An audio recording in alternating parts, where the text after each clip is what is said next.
Depuis l'espace, notre Terre apparaît comme un vaste monde dans lequel la vie a pu se développer. Aujourd'hui, sur la planète bleue, les océans et les continents sont peuplés par des millions d'espèces de plantes, d'animaux, de virus ou de bactéries, et par plus de 7 milliards d'êtres humains.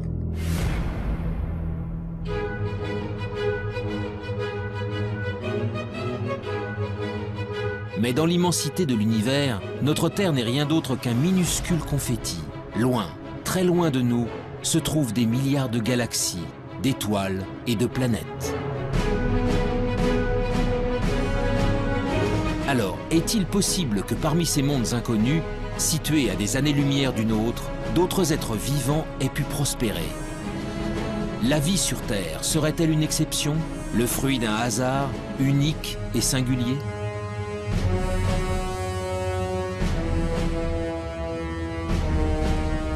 Depuis des décennies, astronomes et biologistes scrutent le ciel à la recherche du moindre signe de vie extraterrestre.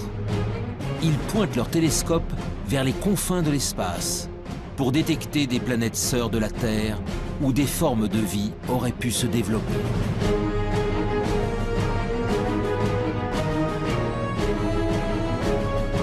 Dans le monde entier, des hommes et des femmes tentent de résoudre enfin l'une des plus grandes énigmes de l'humanité.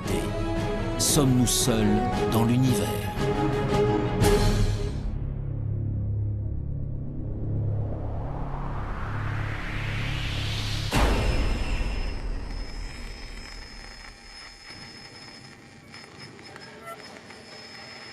L'existence de la vie ailleurs que sur la Terre alimente depuis longtemps les mythes et les légendes.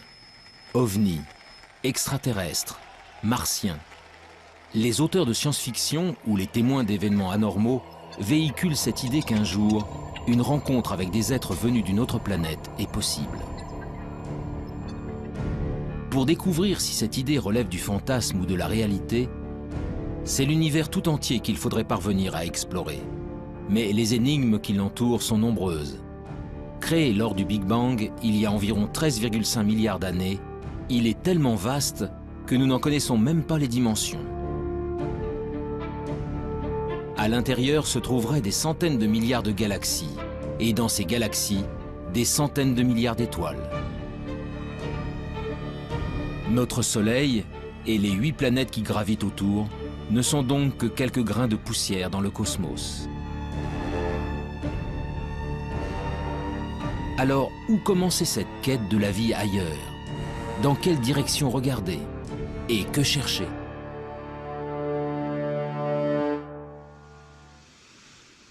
Il y a 50 ans, un ambitieux programme de recherche a tenté le premier de répondre à ces questions.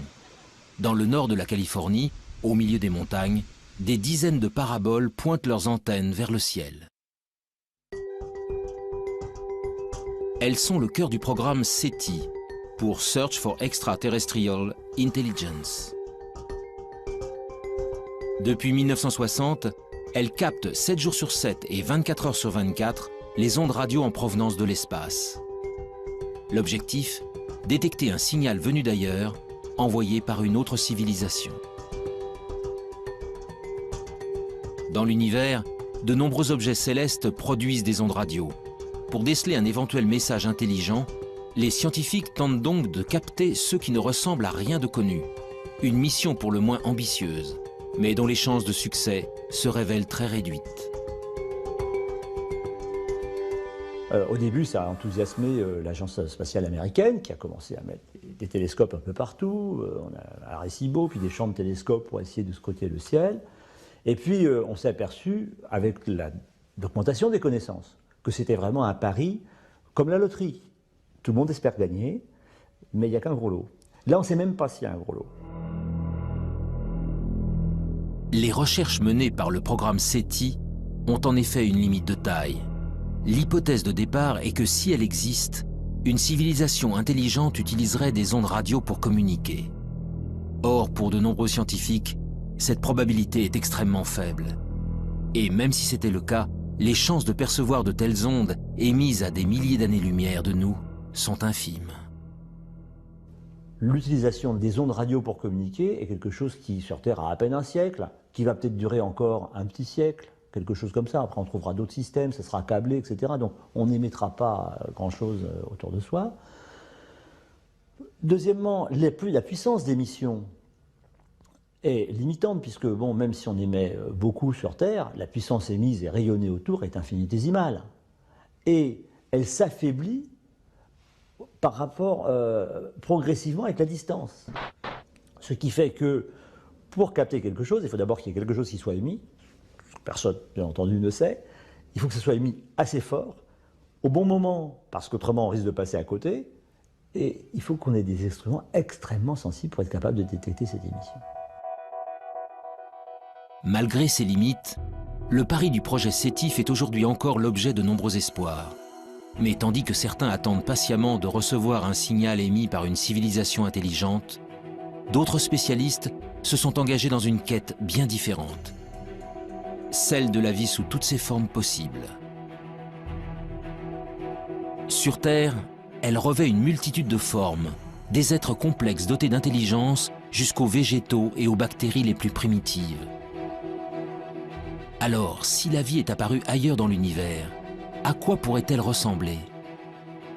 Pour le savoir, il faut d'abord définir précisément ce qu'est le vivant, et surtout connaître en détail les ingrédients essentiels à son apparition.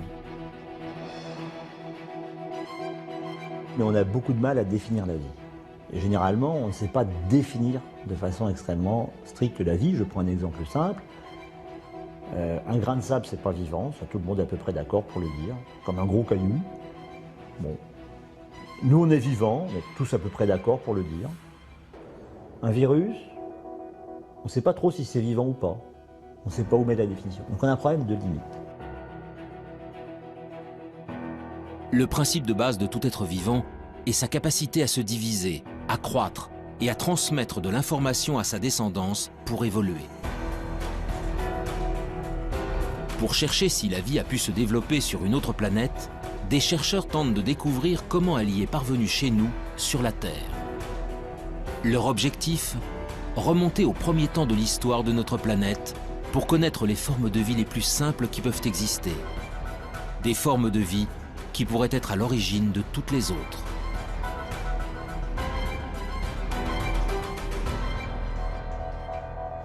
Nous sommes au Centre de biophysique moléculaire d'Orléans.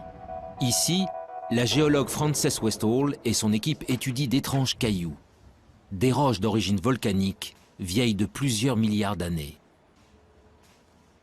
Dans les deux roches qu'on a ici, il y a une roche qui vient d'Australie. Elle est vieille de 3,5 milliards d'années et ce sont des cendres volcaniques qui ont été déposées en effet sur une plage. Cette roche-là, qui est très très lourde, vient d'Afrique du Sud. Elle est presque aussi vieille, 3,3 milliards d'années. Cette roche aussi, vous voyez, est laminée. Les laminations vert et noir, ce sont des laminations de sédiments, différents types de sédiments. Le vert, ce sont les sédiments volcaniques, les grains volcaniques, les sables volcaniques. Et le noir, ce sont des concentrations de carbone, souvent liées à des tapis microbiens qui se sont formés à la surface des sédiments. Donc là, on ne voit absolument rien, mais je sais que ces roches sont bourrées de traces de vie. Des traces de vie. En d'autres termes, des micro-organismes primitifs et ancestraux. Voilà donc ce que contiendraient ces roches venues d'un autre âge. Sous l'œil d'un puissant microscope électronique, le tapis de microbes fossilisés se révèle dans ses moindres détails.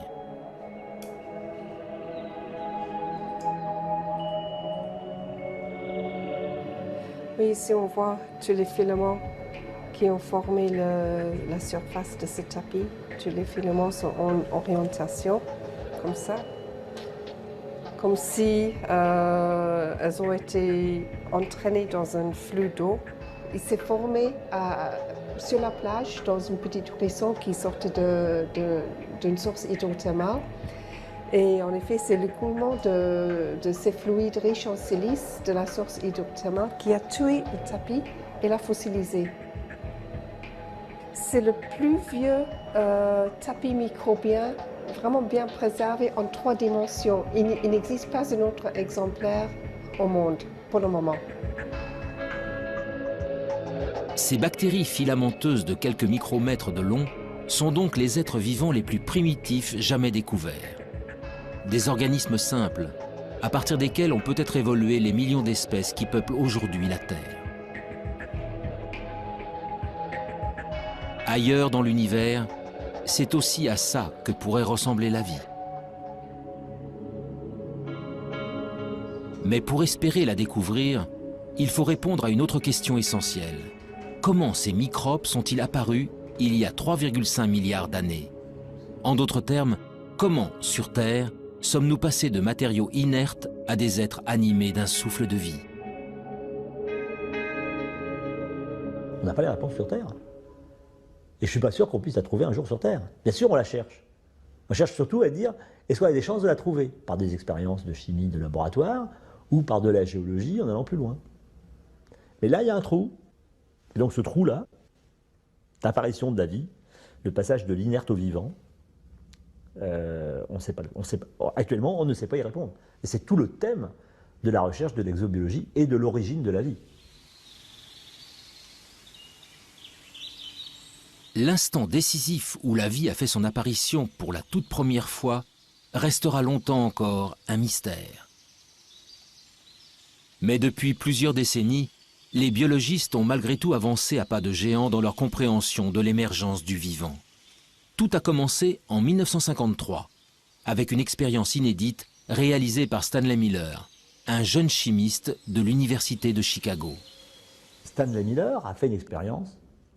Il a dit, je vais prendre des ingrédients, comme si c'était de l'atmosphère primitive, et puis je vais faire des décharges électriques dedans et je vais voir ce qui se produit. Et c'est comme ça qu'il a fait une des premières démonstrations, et la première démonstration historique, qu'à partir d'éléments simples, le gaz carbonique, CO2, l'eau, H2O, l'ammoniac, NH3, ou l'azote, N2, donc des éléments simples, communs, etc., avec des éclairs électriques, en refroidissant, on était capable de produire des molécules comme celles qui fabriquent la vie telle que nous la connaissons, des acides aminés.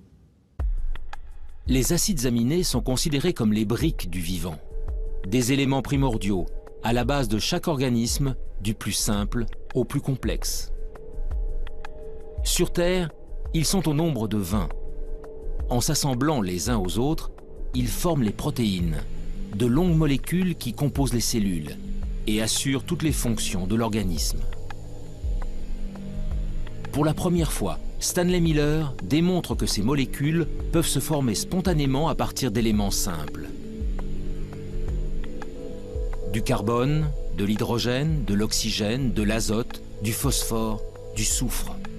Des atomes présents partout à la surface de la Terre et qui réagissent entre eux lorsqu'ils sont soumis à un intense apport d'énergie. Il y a plus de 4 milliards d'années, les prémices de la vie sur notre planète seraient donc sans doute apparues ainsi. Mais alors, ce même phénomène a-t-il pu se produire ailleurs dans l'univers? D'autres astres ont-ils un jour été le siège de telles réactions chimiques? Le 28 septembre 1969, une météorite s'écrase dans le sud de l'Australie. Baptisé météorite de Murchison, du nom du village voisin, ce caillou tombé du ciel va révolutionner notre conception des origines de la vie. Dans la météorite de Murchison, on a trouvé 70 acides aminés différents. Donc on sait pas, ils ne sont pas terrestres. Ils ont été produits chimiquement quelque part. Des acides aminés semblent donc pouvoir être fabriqués ailleurs que sur Terre. Pour découvrir où dans l'univers de telles réactions chimiques auraient pu se produire, direction la région parisienne, au sein du prestigieux Institut d'astrophysique spatiale.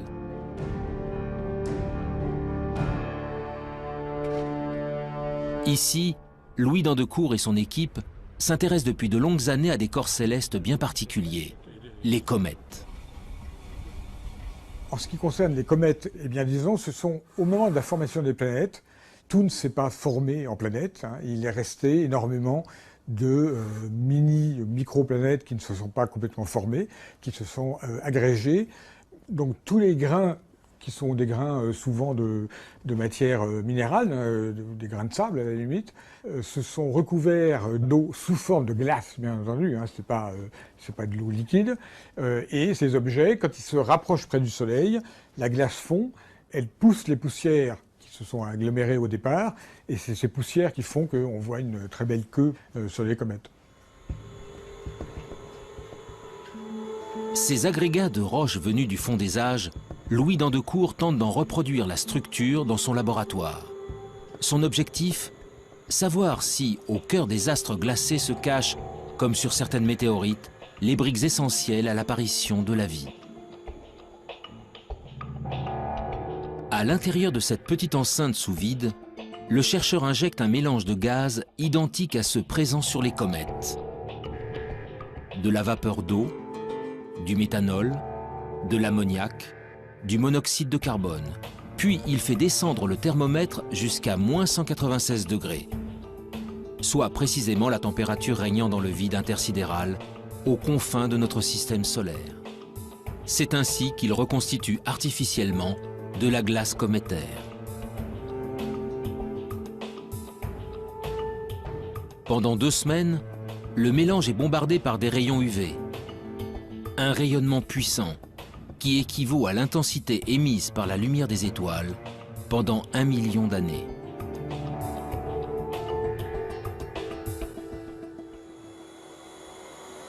En fait, on est dans la même configuration qu'il y a 2 semaines. On a arrêté la lampe qui produit les photons et on est prêt maintenant à sortir l'échantillon qui se trouve toujours dans le cryostat. Sous l'effet de cet apport d'énergie, les glaces subissent d'intenses transformations chimiques. Après analyse, les échantillons révèlent alors la présence d'acides aminés.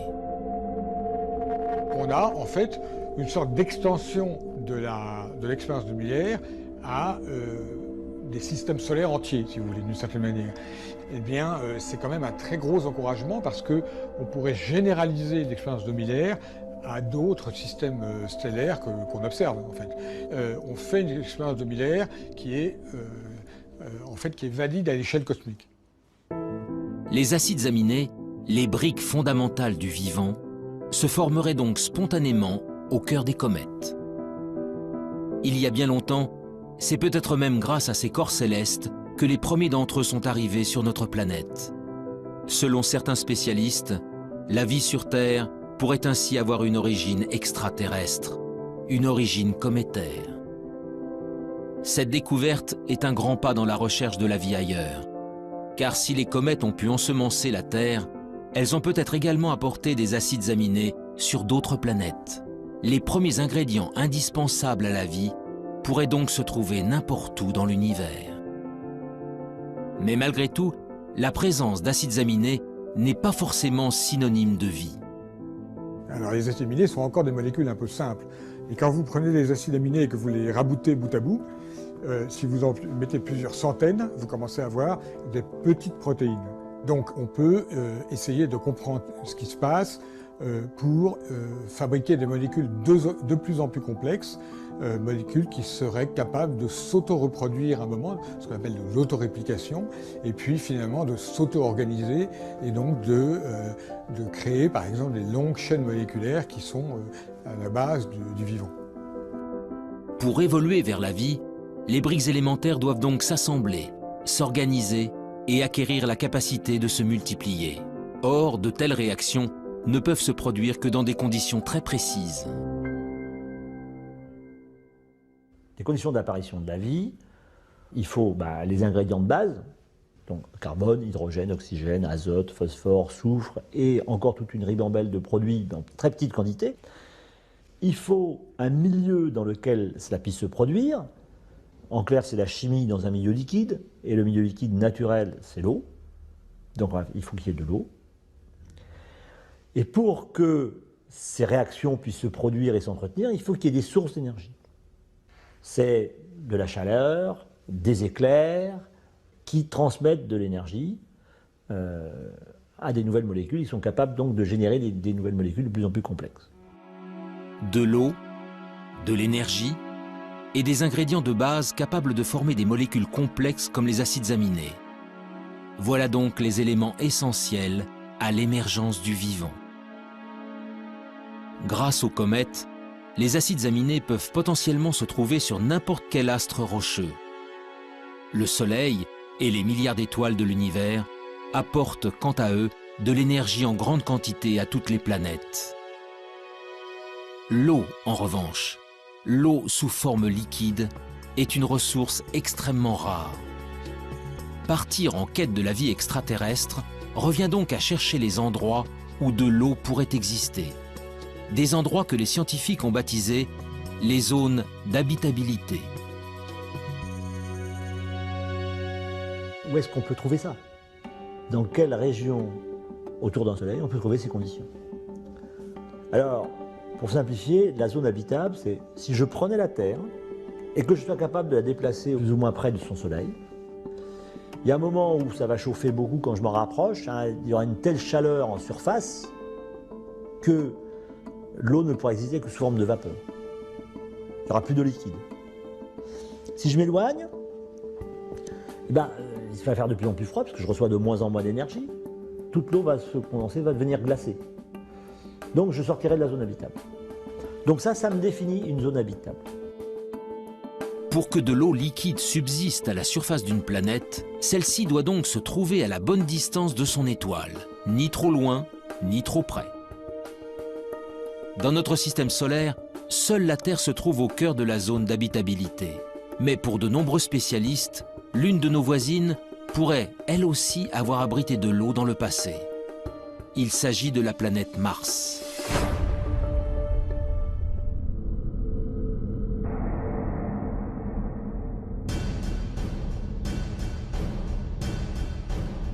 Aujourd'hui, Mars est un désert hostile et froid. À sa surface, une atmosphère toxique et un désert rouge battu par des vents violents. Mais en se rapprochant, les traces d'un passé bien différent se révèlent. Des fleuves asséchés, des canyons, des deltas. Autant d'indices démontrant qu'autrefois, l'eau coulait à flot sur la planète rouge. Mars est en réalité à l'extrême limite de la zone habitable de notre Soleil. Il y a plusieurs centaines de millions d'années, elle était ainsi recouverte d'un vaste océan. Alors, cette eau aurait-elle permis à une vie extraterrestre de s'y développer?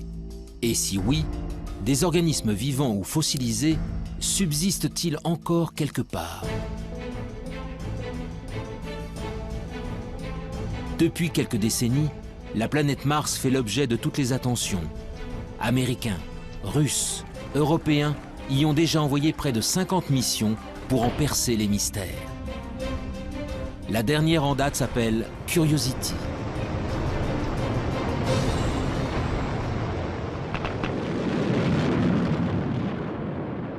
Curiosity, donc c'est un véhicule important, 900 kg, une bonne quinzaine d'instruments dessus pour faire des observations, des analyses, des mesures de climat, etc. Donc c'est un engin extrêmement complexe. L'objectif premier de Curiosity, c'est de déterminer les conditions qui ont pu exister lorsque le cratère dans lequel il est tombé a été formé, et depuis qu'il a été formé. Donc c'est un peu déterminer les conditions d'habitabilité. Est-ce que la planète a connu une période humide? Est-ce qu'elle a duré assez longtemps? Et qu'est-ce que ça a produit au niveau de la géologie? Le rover Curiosity est commandé à distance par des équipes de la NASA en Californie. Mais en France, toutes les nuits, des scientifiques travaillent en temps réel avec leurs homologues américains.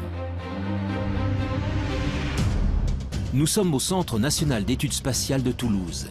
Éric Lorigny est le responsable du FIMOC, le French Instrument Mars Operation Center. Dans la salle de contrôle, vaste cœur opérationnel, il dirige avec son équipe le fonctionnement de 2 instruments embarqués sur Curiosity. Leurs noms, SAM et ChemCam.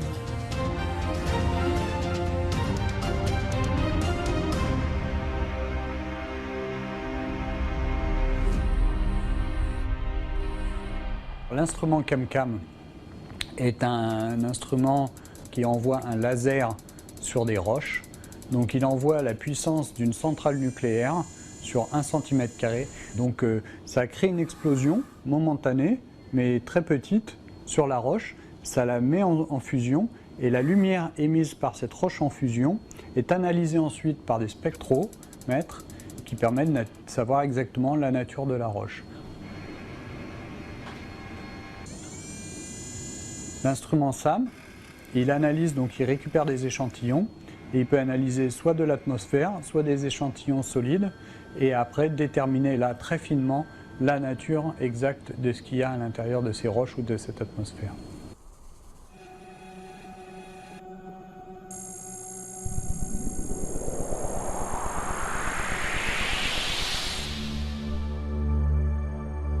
Avec ses mini-laboratoires embarqués, Curiosity est parti en quête de signatures de la vie.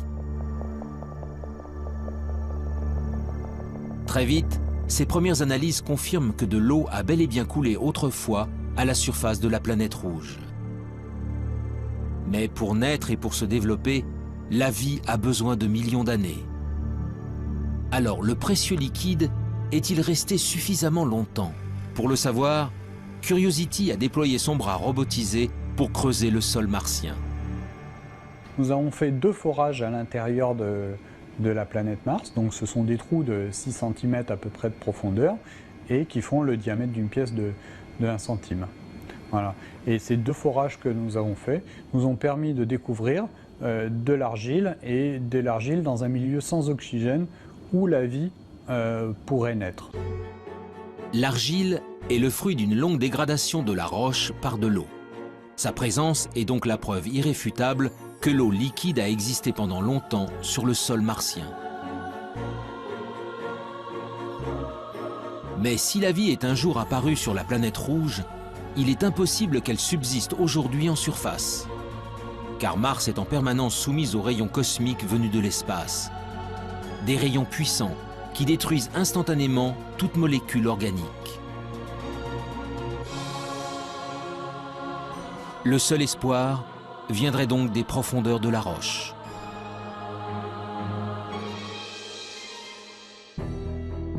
Le 8 février 2013, à quelques centimètres sous la surface, Curiosity a mis en évidence la présence d'un monde plus hospitalier. Des roches gris-vert, non oxydées, bien à l'abri des rayonnements nocifs. Pour l'heure, le rover n'y a décelé aucune trace de vie, ni même d'acides aminés. Mais ces premiers indices ont encouragé les scientifiques à poursuivre leur quête. Bientôt, un nouveau robot encore plus performant prendra la relève de Curiosity. Son nom, ExoMars. Développé par l'Agence spatiale européenne, son lancement en direction de Mars est prévu pour 2018. Mais cela fait déjà 10 ans que les chercheurs du Centre d'études spatiales de Toulouse travaillent à la fabrication de ce rover à la pointe de la technologie. Le planétologue Pierre-William Bousquet est à la tête des opérations. On considère que la vie, si elle existe encore dans le sous-sol, doit être au moins enfouie à 1 mètre, 1 mètre 50. Donc Curiosity, sa foreuse ne permet pas d'aller aussi profondément. Et de ce point de vue-là, il faudra attendre la mission ExoMars, qui est équipée d'une foreuse qui sera capable de creuser jusqu'à 2 mètres de profondeur pour trouver des formes de vie fossiles qui seraient mieux conservées et éventuellement trouver des formes de vie au présent s'il en existe encore. Cette foreuse permettra à ExoMars d'effectuer des prélèvements réguliers à une profondeur jamais atteinte. Grâce à une batterie d'instruments embarqués, il analysera ensuite les échantillons, en quête du moindre indice de vie actuelle ou fossilisée. En attendant que la planète rouge ne livre tous ses secrets, la recherche de la vie extraterrestre continue ailleurs dans le système solaire.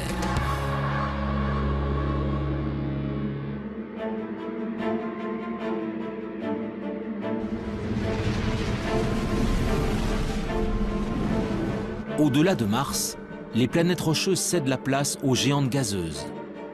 À plus de 800 millions de kilomètres de la Terre, Jupiter et Saturne sont les planètes les plus imposantes du système solaire.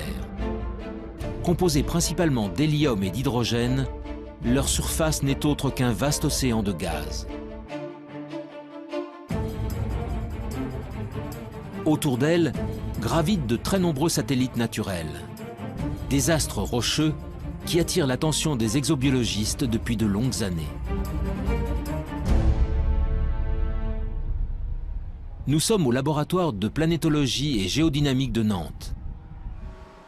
Ici, depuis plus de 10 ans, le planétologue Olivier Grasset et son équipe tentent de percer les secrets des satellites des géantes gazeuses. Pendant longtemps, c'est-à-dire avant les missions Voyager, on a toujours considéré que l'environnement externe, c'est-à-dire le monde au-delà de Jupiter, est un environnement très froid, ce qui est vrai.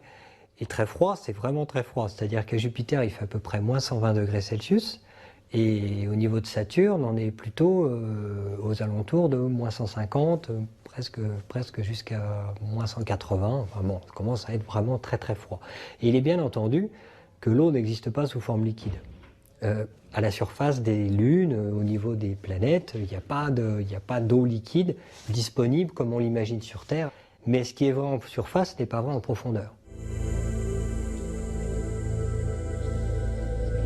Loin, bien loin du Soleil, les satellites des géantes gazeuses sont pour la plupart recouverts d'une épaisse couche de glace.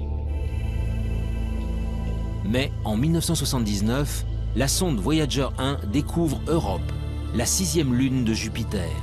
Les clichés révèlent alors une surface extrêmement lisse, la plus lisse de tout le système solaire, parcourue par de mystérieuses lignes sombres. 15 ans plus tard, la mission américaine Galileo livre des photos en haute résolution et vient approfondir ses observations. Une façon assez simple de l'expliquer, c'est quand on a des poches liquides en dessous. C'est beaucoup plus difficile à expliquer si on n'a que du solide en dessous. Il y a aussi des très grandes fractures, plusieurs milliers de kilomètres à la surface. Et ces fractures, en fait, on a pu voir qu'elles n'étaient pas faites de glace pure, mais qu'elles étaient faites avec un mélange de glace et de sel. Donc ça, c'est évidemment quelque chose qui très rapidement nous a fait penser, en dessous, il y a peut-être un océan liquide avec des sels, un océan salé. Parce que si à un moment je casse la croûte, l'océan salé remonte et puis ce qui va me rester, c'est cette signature de sel le long des lignes. En 1997, la mission Cassini s'envole à son tour pour explorer le système de Saturne. Et là encore, une lune au comportement exceptionnel va mettre en émoi la communauté scientifique. Son nom, Encelade. Jusqu'à la mission Cassini, Encelade est une lune parmi tant d'autres. Jusqu'au jour où Cassini survole la Lune et se rend compte qu'il y a un geyser, alors là un geyser géant, qui existe au niveau du pôle sud et qui évacue en permanence de l'eau liquide dans l'espace. Et Cassini est passé au travers de ce geyser et a démontré que c'était bien de l'eau, enfin qu'il y avait d'autres constituants, mais principalement de l'eau, ce qui nous a permis d'affirmer qu'il y avait une poche liquide sous la glace au niveau du pôle sud. Encelade, tout comme Europe, mais aussi d'autres lunes appelées Callisto et Ganymède, posséderaient donc de profonds océans.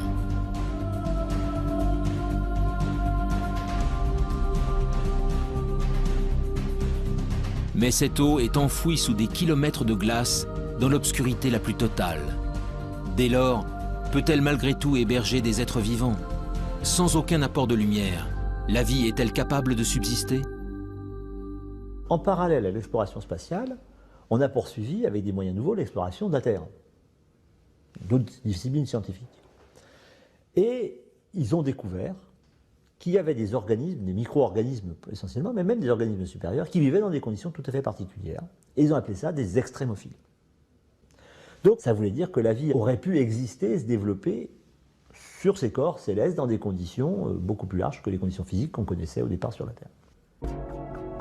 Pour les spécialistes, ces organismes ultra résistants seraient donc capables de survivre dans les océans enfouis des satellites glacés. Mais pour que de telles formes de vie apparaissent, un autre élément se révèle essentiel. Cette eau liquide doit être en contact avec des roches, de la matière minérale susceptible d'apporter les molécules de base à la chimie du vivant. Une nouvelle question s'est alors posée aux scientifiques. Ces océans profonds reposent-ils bel et bien sur un fond rocheux? Après de nombreux calculs, la réponse est apparue. Pour Ganymède et Callisto, cela est impossible. En fait, ces lunes sont vraiment très grosses. Et l'hydrosphère, c'est-à-dire la glace plus l'eau liquide, c'est jusqu'à 700 km d'épaisseur avant de trouver les roches. Et donc en fait, les océans dont on parle, qui sont sous la glace, ne sont pas sous toute la glace, ils sont juste sous la glace de surface. Mais ils ne sont pas non plus en contact avec les roches. Ils sont perchés, ils sont en sandwich en fait, entre de la glace au-dessus et de la glace en dessous. Europe et Encelade, en revanche, sont des astres beaucoup plus petits. Leurs caractéristiques se révèlent ainsi beaucoup plus intéressantes. Quand je m'enfonce, je vais traverser de l'eau sur 100 km à peu près. Puis je vais trouver des roches sur, on ne sait pas exactement, mais 800 km, 900 km. Alors ces 100 km d'eau sont en fait à séparer en deux entités. Il y a la croûte de glace, parce qu'il fait extrêmement froid en surface, donc forcément il y a de la glace. Et puis, quelques kilomètres en dessous, ou quelques dizaines de kilomètres en dessous, on va trouver de l'eau liquide. Cette eau liquide, elle, va être en contact avec les roches. Sur Europe et Encelade, tous les ingrédients semblent réunis pour que la vie puisse se développer. Alors, allons-nous un jour découvrir des êtres vivants dans les entrailles de ces lunes gelées? Des micro-organismes identiques à ceux présents sur Terre, au fin fond des océans?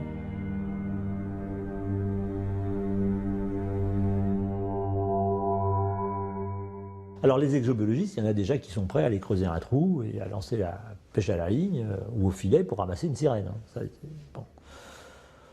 Mais bon, on ne va pas lancer tout de suite le pêcheur. Hein. Pour deux raisons. La première, c'est qu'on va confirmer l'océan, on va essayer de le caractériser. Et puis, le trou, il faut quand même percer profond parce qu'on ne sait pas si entre 5, 10, 18, 20, 100 km d'épaisseur de glace. Sur Terre, l'épaisseur de glace la plus grosse qu'on connaisse, c'est 3 km au pôle sud. Bon, donc 100 km de glace, même 10 km de glace, ça fait beaucoup à trouver quand même. Puis dessous, il y a un petit océan qui fait 10, 20, 100, 1000 km de profondeur. Et c'est pas facile d'y aller. Donc avant d'aller analyser sous de la glace, on a le temps.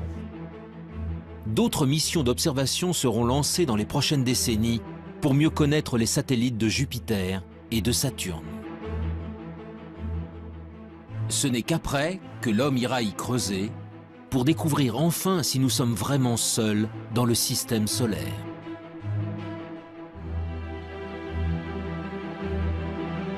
Mais la quête de la vie ailleurs ne s'arrête pas aux astres tournant autour du Soleil. Bien au-delà de Pluton, à des années-lumière de la Terre, il existe des milliards d'autres soleils, entourés de milliards de planètes. Parmi elles, il existe peut-être une sœur jumelle de la Terre, une planète rocheuse située exactement à la bonne distance de son étoile. Un monde habitable où des êtres vivants pourraient prospérer. Mais comment le savoir? Par quels moyens peut-on détecter des astres aussi lointains? Ce que l'on appelle des exoplanètes. Les exoplanètes, on ne va pas aller les visiter. Hein. Elles sont à peu près la plus proche des exoplanètes, elle est au moins à 4 ou 5 années-lumière. Donc avec les systèmes actuels, pour y aller, c'est entre 500 et 5000 ans. Bon. Donc au-delà, même ça, c'est pas envisageable. Une mission en 400 ans, c'est pas prévoir actuellement. Dans les budgets, c'est pas prévu. Donc on n'arrive pas à le faire. Donc on ne pourra que les observer.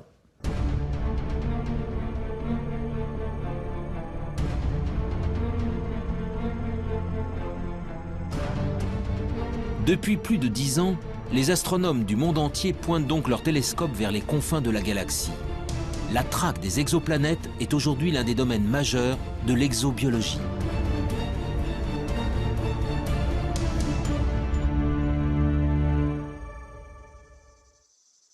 Dans le sud de la France, à l'Observatoire de Haute-Provence, Rodrigo Diaz et son équipe s'apprêtent à passer une nuit entière à observer les étoiles. Donc là, on vient de commencer à observer une étoile sur laquelle on soupçonne qu'il y a des compagnons planétaires. C'est une étoile assez proche, qui a à peine 25 années-lumière de la Terre. La recherche d'exoplanètes est un travail de longue haleine. À de telles distances, noyées dans le halo de lumière émis par leur étoile, elles sont en effet parfaitement invisibles. Elles ne peuvent donc être détectées que de manière indirecte. Avec leur télescope, les scientifiques tentent en fait de percevoir les infimes oscillations d'une étoile générées par la présence d'une planète en orbite. Entonces, la presencia de un objeto en órbita La présence d'une planète en orbite provoque un mouvement de l'étoile. Et c'est ce mouvement que nous essayons de détecter avec ces instruments. Cela nous permet de prouver la présence d'une planète en orbite.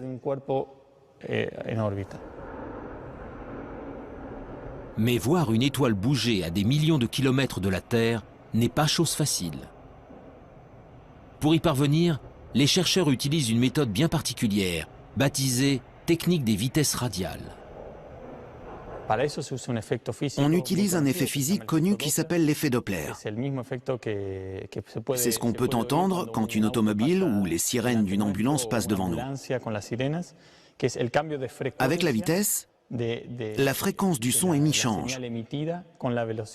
Avec la lumière, il se passe exactement la même chose. Quand une étoile bouge vers nous ou s'éloigne de nous, la lumière qu'elle émet se décale respectivement vers le bleu ou le rouge. Au fil des jours, une étoile entourée d'une exoplanète va donc successivement apparaître bleue, puis rouge, sur les écrans d'ordinateur.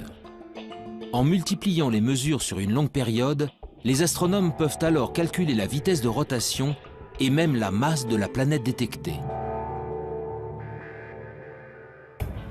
Mais toutes ces informations ne permettent pas de répondre à la question essentielle. L'exoplanète est-elle similaire à la Terre? En d'autres termes, s'agit-il d'une planète rocheuse dont l'orbite se trouve dans la zone d'habitabilité de son étoile?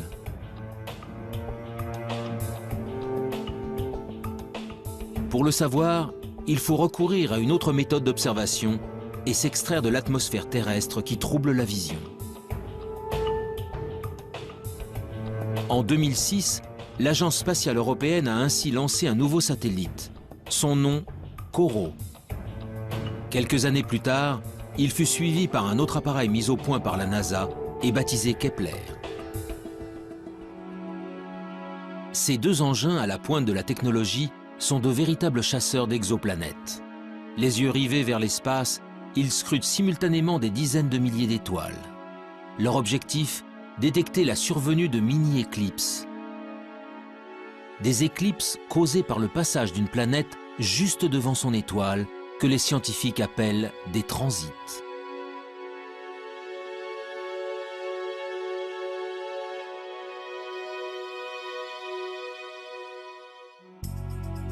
En combinant les données obtenues par les satellites à celles recueillies depuis le sol, les scientifiques peuvent alors mieux connaître la nature des planètes détectées.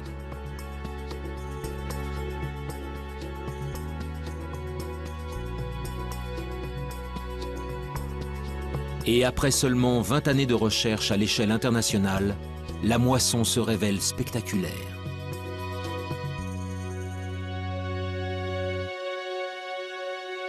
Donc actuellement, on a détecté, alors ça change tous les jours, mais on est à 888 planètes extrasolaires. Et puis, je pense que dans les cartons de COROT, il y a encore 400 planètes qui doivent être à peu près déterminées. On soupçonne qu'elles existent, mais elles ne sont pas formellement démontrées. Et pour Kepler, on doit être autour de 1500 planètes dont on attend de pouvoir confirmer, parce qu'il faut différentes méthodes pour confirmer. La plupart sont des planètes gazeuses qui font 3, 4, 5, 10 fois la masse de Jupiter. Jupiter, c'est 300 fois la masse de la Terre. Donc. Par la méthode des transits et par d'autres méthodes, on a réussi à détecter des planètes qui font à peu près 10 fois la masse terrestre. Donc on a découvert des planètes qui étaient telluriques, rocheuses. Parmi la multitude d'astres décelés, une douzaine de planètes rocheuses suscitent un intérêt tout particulier. Gliese 581G, Kepler 62e, HD 40307G. Derrière ces noms presque imprononçables, se cachent des planètes situées selon toute vraisemblance au cœur de la zone d'habitabilité de leur étoile. Aux confins de la galaxie, ces cousines de la Terre possèdent donc peut-être une atmosphère, un océan d'eau liquide et tous les ingrédients nécessaires à la vie.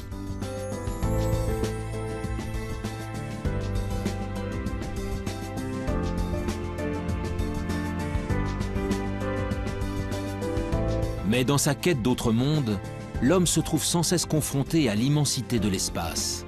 En effet, comment savoir si l'une d'elles héberge effectivement des êtres vivants? Comment détecter une forme de vie à sa surface, à des dizaines d'années-lumière de distance? Ces questions trouveront peut-être un jour des réponses grâce à une nouvelle génération d'instruments.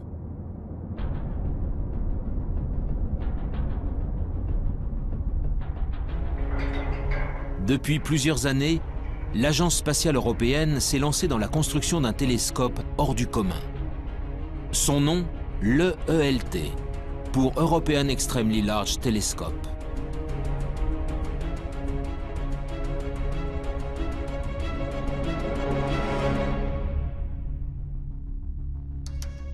Avec son miroir de 39 mètres de diamètre, il sera 10 fois plus sensible que les télescopes actuels.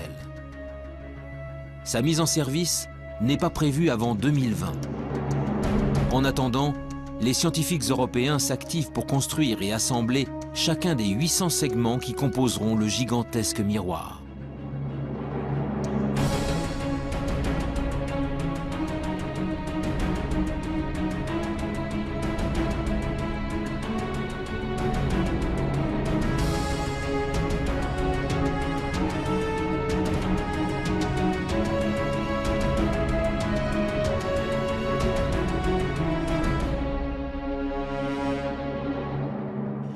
À Marseille, Jean-Gabriel Cuby est le responsable scientifique des opérations pour la partie française.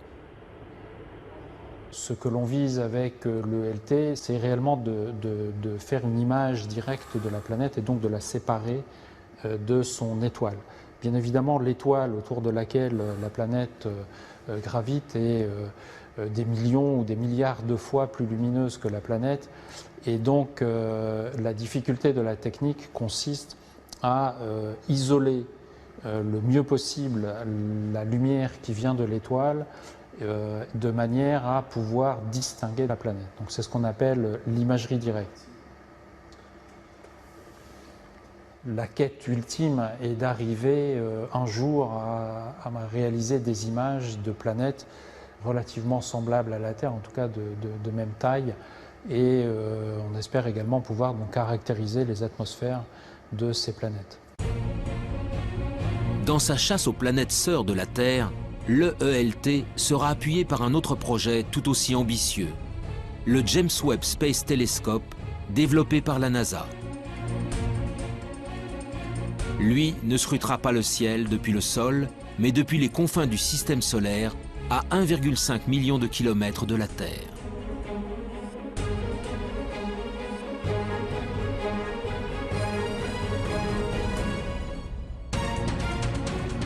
Son lancement n'aura pas lieu avant 2018. Mais déjà, les spécialistes s'enthousiasment devant le pouvoir offert par ce géant du ciel. C'est notamment le cas de Pierre-Olivier Lagage, responsable du service d'astrophysique du commissariat à l'énergie atomique. Grâce à un grand télescope, on peut aller voir ce qui se passe vraiment tout près d'étoiles dans son proche environnement, notamment regarder leur atmosphère, voir quelle est la composition chimique. On pourra même voir s'il y a des vents dans ces atmosphères d'exoplanètes. Alors évidemment, on commencera par les plus grosses, les géantes, plus faciles à observer, mais aussi on essaiera d'observer les atmosphères de super-Terre, et si jamais on a de la chance, eh bien, on cherchera des signatures biologiques dans ces atmosphères, type ozone, oxygène. Les signatures biologiques sont des gaz ne pouvant être produits que par des êtres vivants. L'ozone et l'oxygène, par exemple, appartiennent à cette catégorie. Si un jour le James Webb Space Telescope ou l'EELT parviennent à en détecter, si leurs observations sont confirmées et irréfutables, alors nous pourrons enfin dire que nous ne sommes pas seuls dans l'univers.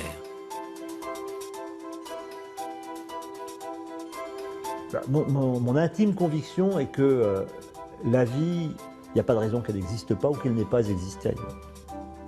Les mêmes ingrédients existent partout, on trouve des acides aminés, des molécules dans les nuages interstellaires partout, etc. Donc il n'y a pas de raison, il y a des planètes dans tous les coins de la galaxie, il y a des milliards de galaxies, il n'y a pas de raison qu'elle n'existe pas quelque part.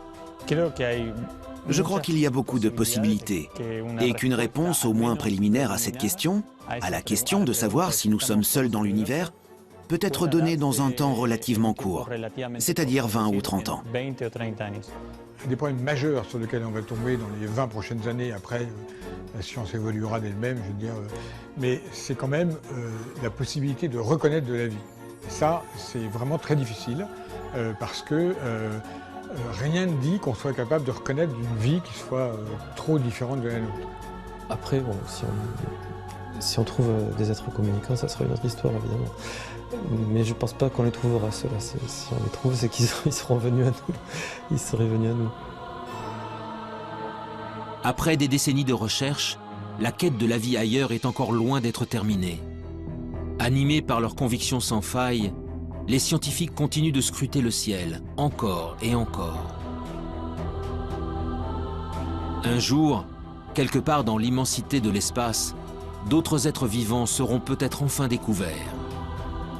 Si cela arrive, la Terre, notre Terre, ne serait alors plus un joyau solitaire, mais une planète parmi d'autres abritant la vie dans l'univers.